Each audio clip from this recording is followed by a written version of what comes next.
Hey house guests, welcome to today's Big Brother 18 updates and spoilers. Our house guest today is Pritch P from Omaha. What's up? Thank you so much for your awesome letter. I loved it, and props to you for being a middle school teacher, because that must be rough.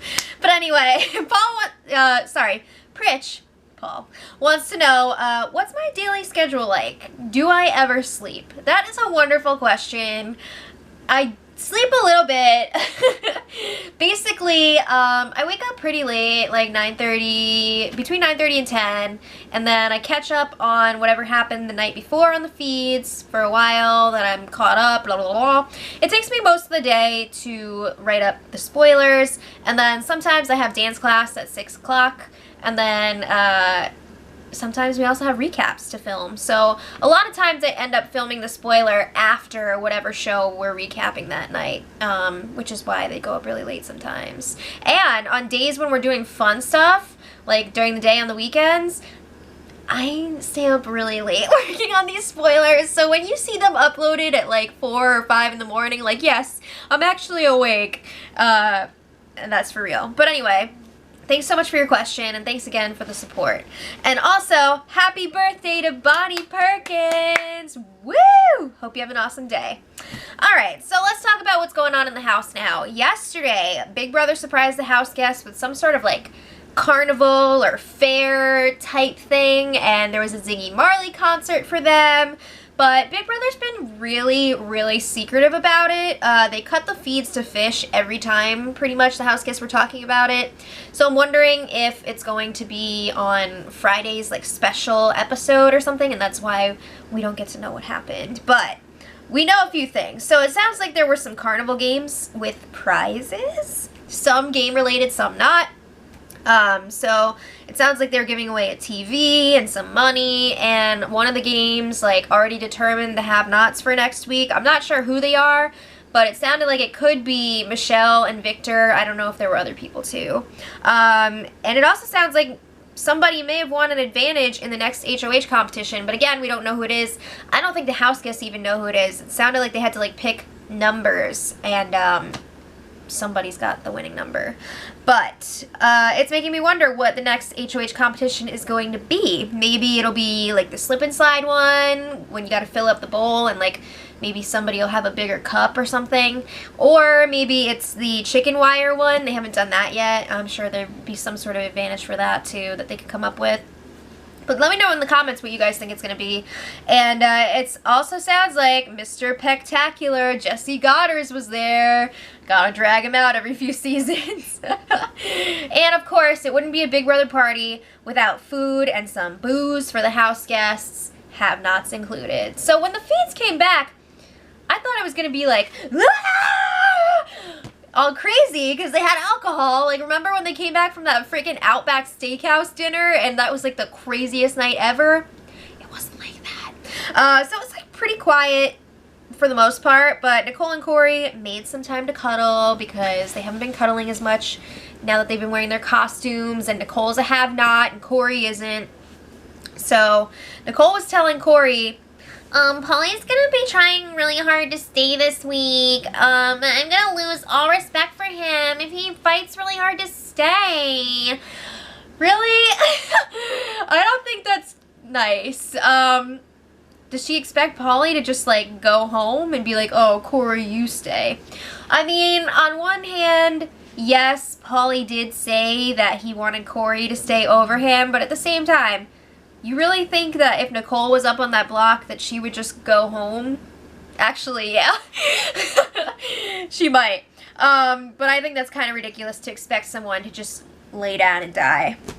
But Corey's saying, like, he's already lost some respect for Pauly because he's trying to play the sympathy card. He keeps bringing up his aunt who has cancer. And I have to agree, like, I think a lot of people have lost respect for him for that reason. I mean, that's some dirty campaigning. Like, everyone feels bad about his aunt, but, like, you shouldn't be bringing that into the game. It's not right. So Nicole is like, well, I don't think that we should worry about this anyway because people would be crazy to keep Pauly over you.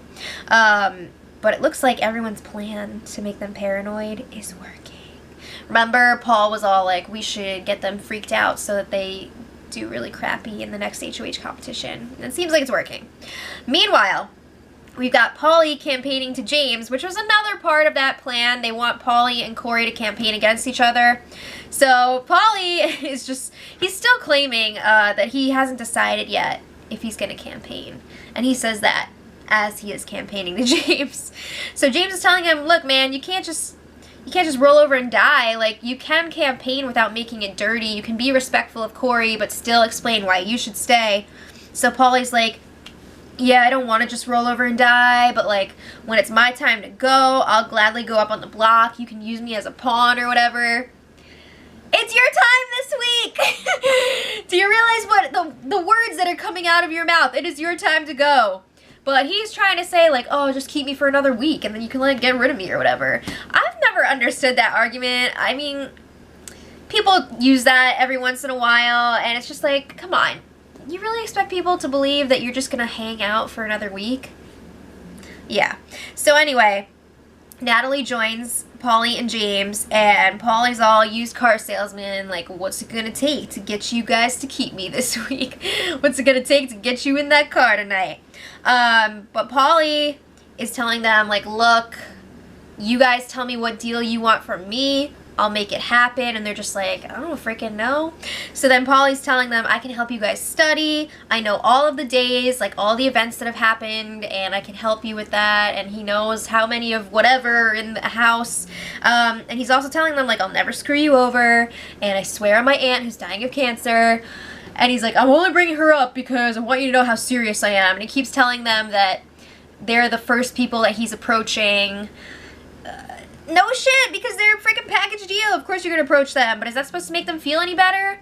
How can they trust you anyway? And he's telling them he's going to be a strong competitor working for them. A strong competitor working for them, but then he's going to put them up when he decides he's still going to work with Nicole and Corey. I mean, am I right? Sorry, Corey would be gone, but you know what I mean. So James is like, well, Natalie's the one who calls all the shots in this relationship, so I'll do whatever she wants. Way to freaking push it onto Natalie, but Natalie just laughs it off. She's like, I never call any shots. I think you do. But Paulie's like, it's all good. I don't need an answer right now. Like, we'll talk about this again. I'm sure you will. So then Paulie and Nicole were hanging out, and Paulie's trying to help her out. He's like, let me give you my take on the house, try and give you some advice moving forward. So he's like, I've been observing that Paul, Victor, and Meech are really close now. It seems like James and Natalie are on the outside of that. So maybe you can pull them in, get them away from those three, and do some kind of like showmances alliance. So Nicole's like, oh yeah, sounds really great. And then he's like, as far as targets go, obviously, go after Paul and Victor. But it would be better if you could take Paul out before Victor, because he's more manipulative, and Victor just does whatever Paul does, whatever he wants. So if you get rid of Paul, Victor's not going to know what to do. He's going to need somebody else to cling on to. So he's telling Nicole, play it cool until Thursday, and then push the whole couples thing to James and Natalie. Alright, so then Corey joins them, and it turns into like 2 guys, a girl, and a pie place. Okay, do you guys remember that pizza place show? It was pretty funny. But anyway, Corey's really pissed that Natalie's just gonna float to the end, and he's saying like, I don't even think about taking her out. Like, she's just gonna make it all the way to the end, and it sucks because she's done literally nothing in the game. She hasn't won any competitions. I'm so sick of people like putting down house guests who haven't won any competitions when they're still actively playing the game. I could understand if they were literally doing nothing, but Natalie was a huge part of this huge house flip. Like, that was kind of her thing. So to say that she hasn't been doing anything in this house is ridiculous. But anyway, if anybody's been doing nothing in this house, I mean, what has Nicole really done? Moving on. They go out, the 3 of them go out to the backyard. They talk about how James has betrayed them. What has Corey really done anyway? He's won a few competitions, but like, whatever. Moving on. They're talking about how James has betrayed them. They're really hurt by it. They think maybe he feels sorry. And then Paulie is wondering, like, why did James go for the $5,000 instead of the veto in that veto competition? So he's saying, like, he could have won the veto. He could have changed things. maybe he didn't want to. But Paulie's saying that $5,000 isn't even that much money. Was it really worth it? And Corey's like, yeah, I agree. 5,000 is not that much. Thankfully, Nicole steps in and says, that's a lot of money for like a lot of people. Thank you. But Paulie's saying like, oh yeah, $5,000, like a DJ could make that easily in a weekend. Okay, so then Paulie was giving them some more game advice, and he was telling Nicole, you really need to pull in Michelle. She thrives on attention, so just go like be her friend, encourage her, pull her in. And Nicole's like, oh, I don't know if that's gonna work. Like, she's so close to Natalie and Paul. So then Paulie is trying to help them study for future competitions. They're going over the days and everything. And Nicole's like, oh, it's just too much information. So then, last but not least in this conversation, Paulie summons Cody, Derek, Frankie, and Caleb, all from season 16, to get their fans to vote for Corey to get the next care package. Really don't. Alright, so Nicole starts putting in some work. She was chatting for a long time with Michelle last night about whatever, like Michigan and boys and all that fun stuff. There wasn't really a lot of game talk. They did talk about the game as a whole, not really strategy, but Nicole pretty much summed up her game in like a statement. She said, you know, it's just best to go with the flow. You become a target if you stand up and protest things. That is so sad. So basically Nicole is saying that she is a coaster, and you should just like make it as far as you can by not doing anything and then get eliminated when they're done with you. That's like what happened the first time, and that's pretty much what's happening here too, and it's really sad. But then last night there was some fun stuff, some fun prankage. James set up a dummy in his bed. Like, he put the shoes at the end of the bed, he put the pillows under the blanket, and then he put a freaking melon on the pillow with a hat. And he called for Big Brother to make Paul do a security check. And after a little while, they were finally like, all right, let's do this. So it was all like, red alert, red alert. And Paul ran into the room because I guess he goes for James first most of the time because James likes to make it difficult and hide. So Paul is patting down the dummy on the bed, and then he finds the freaking melon and realizes that it's not James. It was really hilarious, and I loved it. So then Paulie was also messing with Paul.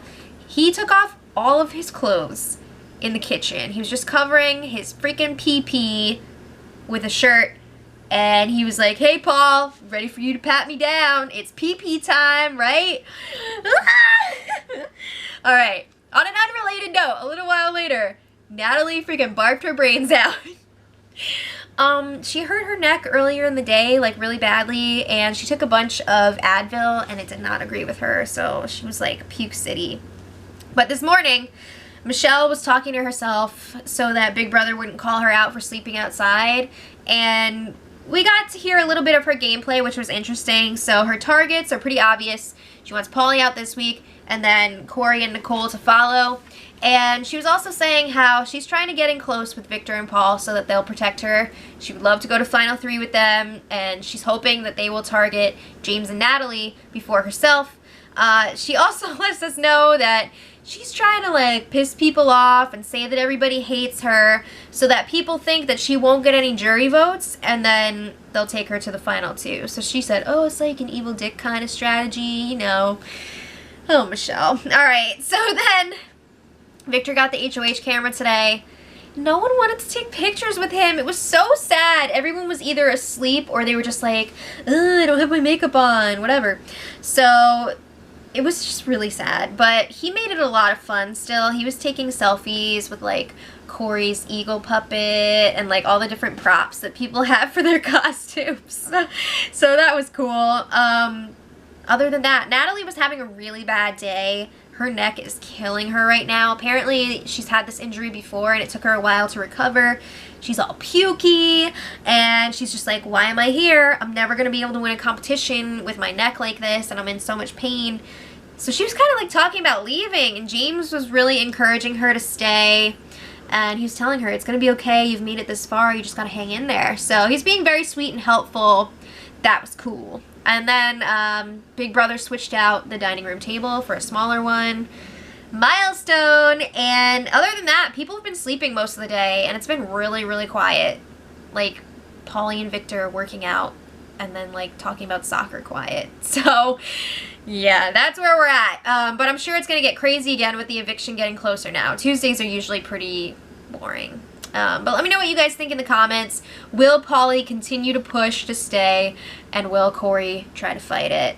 Let me know. And until tomorrow, much love.